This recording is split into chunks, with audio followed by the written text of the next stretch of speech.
Yeah, we gave some thoughts about G-Day yesterday, but did you think that was all the thoughts that we had? No, there's lots more where that came from next on the Locked On Bulldogs podcast.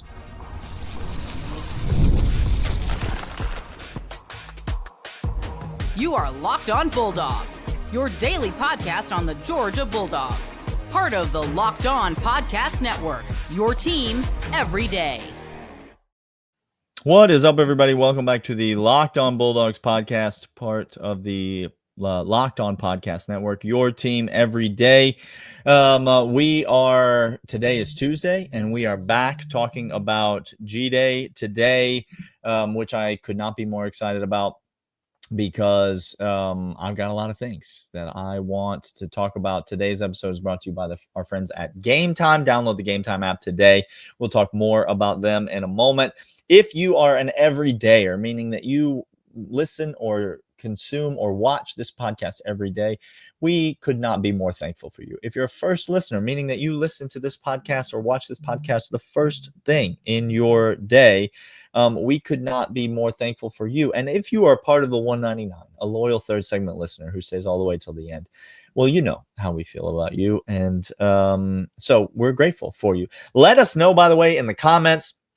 Reach out to us on Twitter at Dawgs Podcast. Let us know your thoughts about G-Day, what your takeaways were, some things that you saw, some things that you didn't see. Again, in an effort to be fully transparent, Clint and I were not there at G-Day. We could not make it to Athens, unfortunately. And so we did not put eyes on this G-Day game. We have seen some things, and we have read some things, and we have talked to some people, many people who were there, and we do have thoughts about what transpired on G-Day. And so let's jump into those now. And we'll start by talking about these quarterbacks. I mentioned it yesterday, but a lot was made about the quarterbacks. Somebody, in an effort to gain clicks, and I won't say who you are, but everyone listening to this already knows who it is. Someone, in an effort to gain clicks, suggested that Georgia should go to the transfer portal and bring in a quarterback because there may not be an acceptable one on the roster right now. Two things. One, there are two great quarterbacks on the roster right now. Not one. Two more than acceptable options on the roster right now. Thing number two. Kirby's always going to look in the transfer portal. He's always going to entertain the idea that someone that he might be able to improve his team. No one's job is safe. He would bring in anyone who he thought could help the team. And so no one's breaking any news when they say Georgia might bring in a quarterback in the transfer portal. They might do that. They brought in a quarterback in the transfer portal last year whose name was Jaden Rashada, and he rode the bench all year and then transferred out. Georgia might do that exact same thing again. Somebody might come in here because they're super excited about riding the bench and being the third quarterback on the depth chart and then get out. That might happen again. I do not think that Georgia is going to bring in a quarterback who is going to compete. I mean, everyone's going to compete, but who's even going to hold a candle to Gunner Stockton or Ryan Puglisi. I think that's your one. And two, if you think Georgia's going to make a play for a guy like Nico, you have lost your mind. Carson Beck was flatly bad last year. Like, not worse than we thought. He was pretty bad. And he was miles better than Nico. And Georgia let him walk because they didn't want to pay him what he was asking this year. So Georgia's not making a play for that. Georgia's not going to be bringing in a big name quarterback in the transfer portal. And actually, I thought the performance of the quarterbacks at G-Day was actually pretty good. Both had an interception, right? So Ryan Puglisi, he was 20 of 46. He was actually 23 of 49 if you count the throws that he had for the red team. It's a bit convoluted. He was 23 of 49. for 230 yards and 2 touchdowns and 1 interception. So both quarterbacks had 2 touchdowns and 1 interception. Gunner Stockton was 17 of 34, much more efficient for 309 yards. The yards per completion numbers on Gunner Stockton were insane. He threw some bombs. Gunner Stockton threw the ball downfield a lot at G-Day, and he threw the ball downfield. One of them was picked on kind of a 50-50 ball that I thought the defender made a really good play on. Daniel Harris, I believe it was, who got him on that one. I thought the defender made a really good play on. But Gunner Stockton threw the ball downfield, I thought, really well. Like, I thought he threw it really well down the field, and I think the numbers bear that out. 17 completions for 309 yards, 2 touchdowns, and the interception that I just mentioned. And so overall, I thought I thought the quarterbacks played really well. I thought the quarterbacks showed me some things that I could really appreciate, and particularly, I thought the way that they pushed the ball down the field is what Georgia needed to see in a game like this. Now, I said it yesterday. I don't think Georgia's going to be coming out and running some kind of an air raid system this year under Mike Bobo and Kirby Smart. It's not like I think that Georgia's going to drop back and pass the ball 40, 50 times a game every week. In fact, I think Georgia will try to rely on the run game even more than they did last year. Maybe stay tuned for tomorrow's episode. We might talk a little bit about some things that we saw out of the run game that were particularly interesting. But if Georgia is able to get something out of the run game, I think what both these quarterbacks showed, and particularly Gunner Stockton, because we know this is Gunner Stockton's job. Ryan Puglisi is progressing and he's playing well, and we need that. We want that to be true. This is Gunner Stockton's job. Because he's the best quarterback, by the way, not just because Kirby's going to hand him the job, because Kirby doesn't do that, but it's Gunner Stockton's job because he's the best quarterback. I thought what we saw out of Gunner was that if we're able to get something out of the run game this year, which I think we will because of a few reasons. Again, we'll talk about that more on tomorrow's show. If we're able to get something out of the run game, I think Gunner showed us that he has that ability with this wide receiving core that we talked about yesterday to push the ball further down the field. Now, he's got some big play targets. Talon Taylor's a big play target. CJ Wiley's a big play target. Zachariah Branch is a big play target. These are guys that I think have the capability of busting one down the field, like hitting a deep ball. I'm talking about balls that travel a long way through the air, not just a little short thing that run after the catch. Georgia's got some of those guys too. If Gunner Stockton throws the deep ball like he did at G-Day, not as much, but if he throws it as efficiently and as well as he did at G-Day, you take the interception. I'll take an interception every game. Gunner Stockton could come out this season and throw 12 interceptions in the college football regular season. I promise you, if he throws it like he did at G-Day, Georgia will win at least 11 of those games with an interception a game.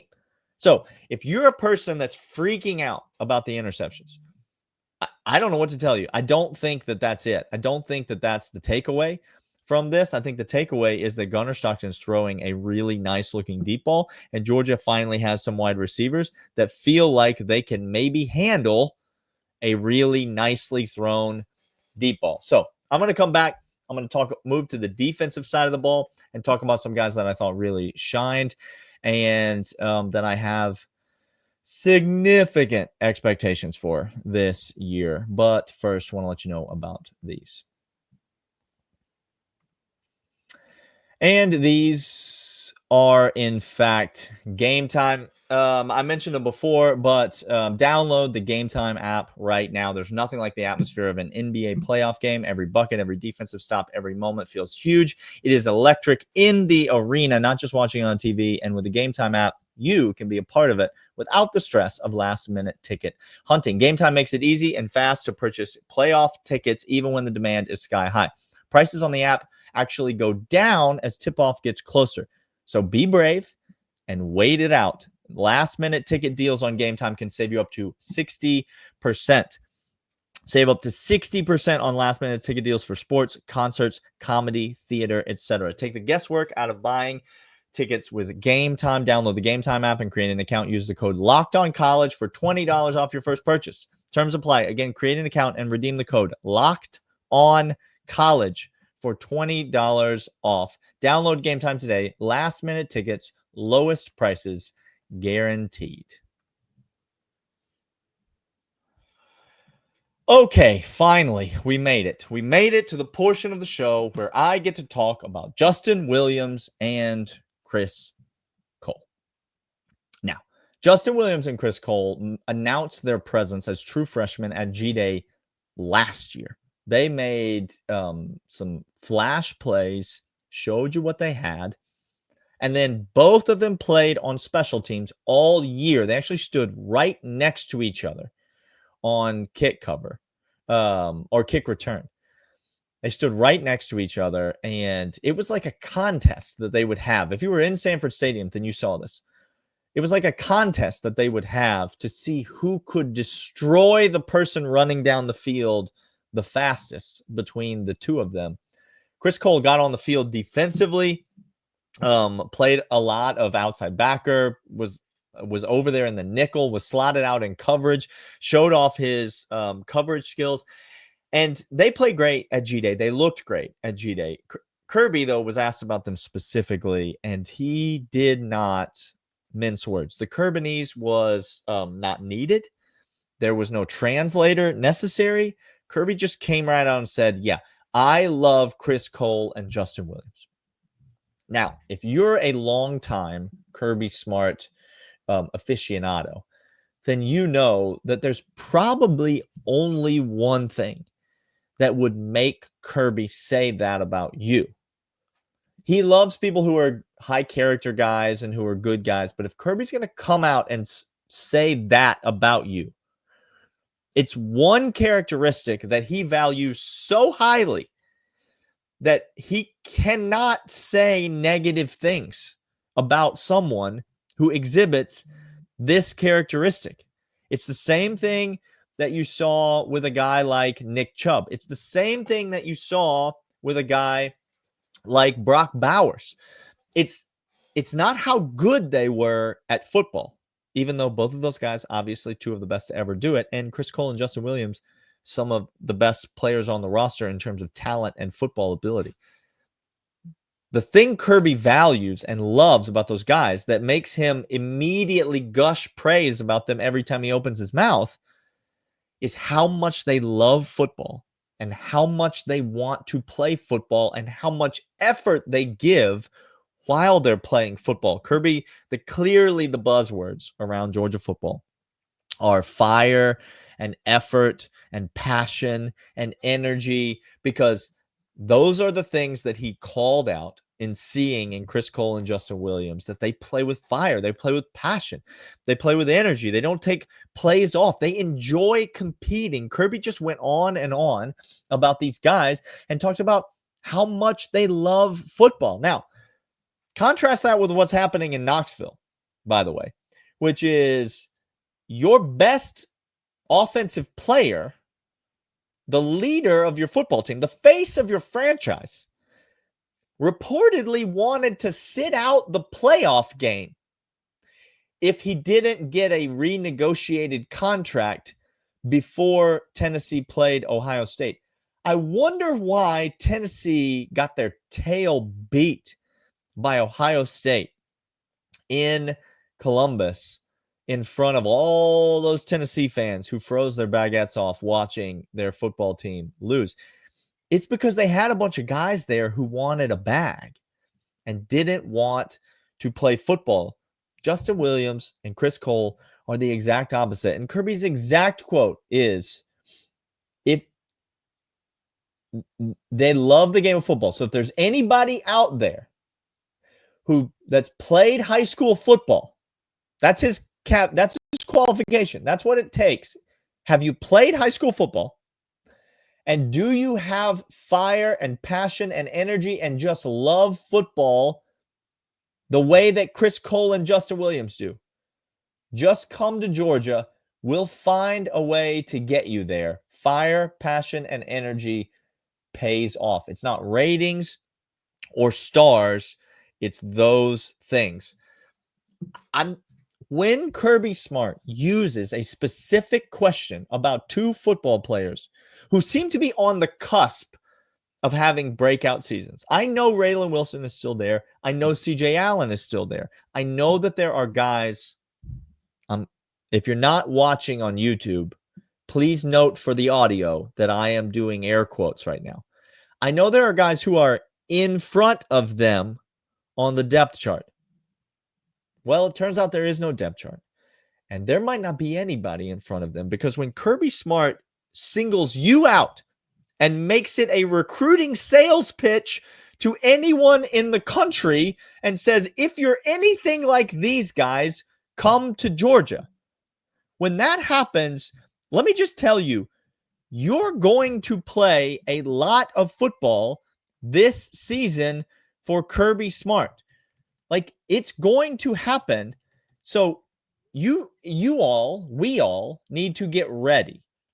We need to get ready to see these guys on the field, because I'm here to tell you, it won't be to start the season, but by the end of the season, they may be linebackers 1 and 2 on the depth chart. Like, these guys might be the two best linebackers at Georgia by the end of the season.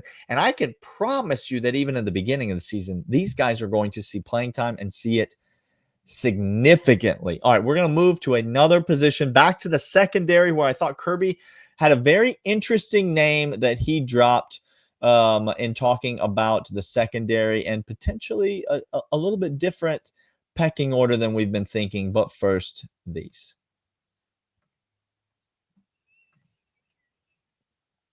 But first, we want to let you know about Monarch Money.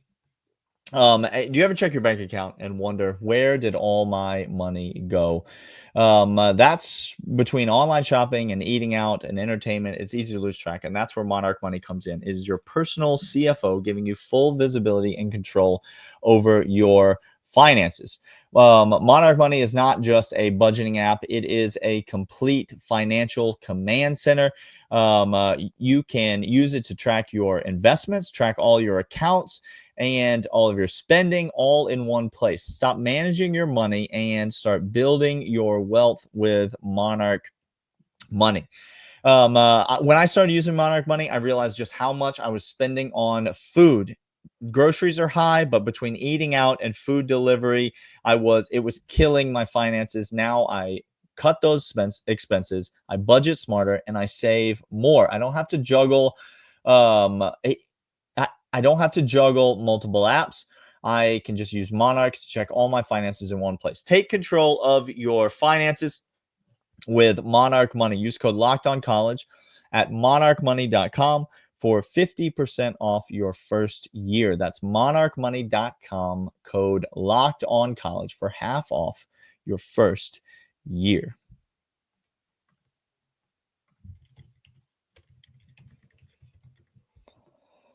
All right, let's talk about corners at Georgia. Let's talk about the secondary. Obviously, we know that Dalen Everett is Dalen Everett. He's over there on one side of the field. It is nice, honestly, to know that Georgia has a guy in Dalen Everett who is honestly as much of I'm not calling him a lockdown corner, even though I think he is. But Dalen Everett is as much of a lock on a depth chart as you could possibly have. He's got that position locked down. On the other side of the ball, we've spent a lot of time, and Clint and I actually spent a lot of time last week talking about a two-horse race. We talked about Daniel Harris and the sophomore Ellis Robinson, who obviously is a five-star kid, the number one overall prospect. There was a lot of hype about him coming into the season last year, and now coming into the season this year, it felt like he was going to be utilized in a much more significant role. And so we thought that there were kind of three corners competing for two spots, and that we would see some rotation in there. What we I didn't necessarily account for, and I don't think a lot of people necessarily accounted for, is the sophomore DeMello Jones. It turns out that Ellis Robinson's not the only true freshman corner last year who made an impact and learned the system and put in time and got reps. And DeMello Jones has been playing really well this spring. Kirby seems to really like him, and he is a legitimate former four-star prospect. This is a highly rated prospect out of Swainsboro, who's seems to be in line to get snaps, right away at Georgia in one of these corner spots. Georgia seems to have 4, not 3, but 4 legitimate options at corner. And listen, if you want to know my thought about competition, if you want to know my thought about too many good players, I am for it. I love it. It is the best thing that could possibly happen to Georgia because we know what we're going to get out of Dalen Everett. Daniel Harris, again, had the interception at G-Day. I thought played really well at G-Day. I think has played really well in spurts. If you're telling me that we have options, that we can go 3 corners in a particular look, that maybe somebody slots into star depending on what kind of a scheme or a defense is being run. If you're telling me that we've got guys that are versatile, they can play multiple positions. If you're telling me that if a guy gets dinged up or injured, that we're not going to be like up a creek without a paddle looking for a guy to kind of fill some time. Georgia needs as many corners as they can get. The secondary is obviously an area that people are very concerned about. A lot of that's back in the safety position, but guess what makes the safeties' jobs a lot easier? If the corners are really good. So competition between these 4 guys, competition in camp, competition heading into the fall, and putting out really good corners, 2 potentially elite level corners going into next year is would be an unbelievable gift for this Georgia defense. I think it would ease a lot of concerns and would allow the guys up front to flourish, allow the guys on the back end, whoever's next to KJ Bolden, whoever's playing that star position, allow those guys to get comfortable and settle into their roles. And so DeMello Jones, a name to watch, a guy that I think has a promising future, kind of overlooked. And this happens a lot with Georgia, that second guy at a position, right? I don't know if you remember, but Keith Marshall was the #1 rated running back in the country. And the second best running back Georgia signed that year was Todd Gurley.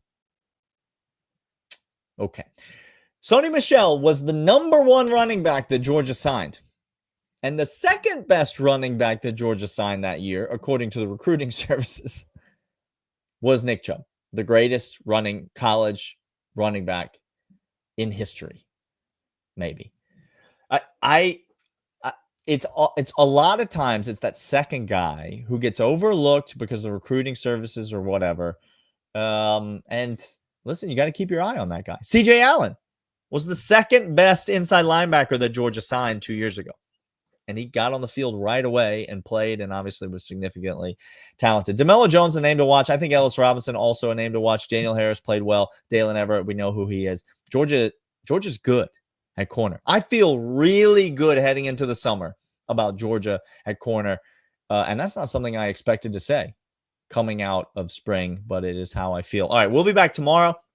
We'll be talking about the offensive and defensive lines. We'll be talking about the running backs. We have more G-Day thoughts, a bunch more to break down, and we will see you guys then.